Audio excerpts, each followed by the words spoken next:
Addition et soustraction de fractions. Pour additionner ou soustraire deux fractions, on distingue deux cas. Premier cas, les dénominateurs sont égaux. Dans ce cas, on additionne les numérateurs entre eux et on garde le dénominateur commun. Deuxième cas, les dénominateurs sont différents. Dans ce cas, on met les fractions au même dénominateur, on dit que l'on réduit au même dénominateur et on applique la règle précédente.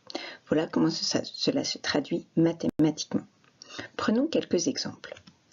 Calculons les nombres suivants. Grand A égale 7 huitièmes moins 11 huitièmes et grand B égale 5 quarts plus 2 tiers moins 11 sixièmes. Pour grand A, on constate que les deux fractions ont le même dénominateur. On va donc additionner les numérateurs entre eux et garder le dénominateur commun. Moins 11 donne plus 11 et donc grand A est égal à 7 plus 11 sur 8, soit 18 huitièmes. On pense à simplifier. 18 et 8 sont dans la table de 2, donc grand A est égal à 9 quarts et on pense à encadrer le résultat ou le souligner. Pour grand B, on constate que les dénominateurs sont différents. On va donc chercher le multiple commun le plus petit possible à 4, 3 et 6. On récite les multiples de 6 dans sa tête. Les multiples de 6 sont 6, 12 et on s'arrête à 12 car 12 apparaît à la fois et dans la table de 4 et dans la table des 3. On va donc mettre toutes les fractions sur le même dénominateur, 12.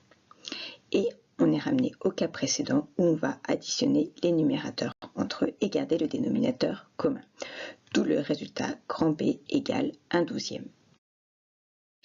Cependant, dans certains cas, il suffit de transformer l'une des deux fractions pour obtenir un dénominateur commun. Prenons comme exemple grand C égale moins 8 plus 5 tiers. On se rappelle que 8, c'est comme si c'était égal à 8 sur 1.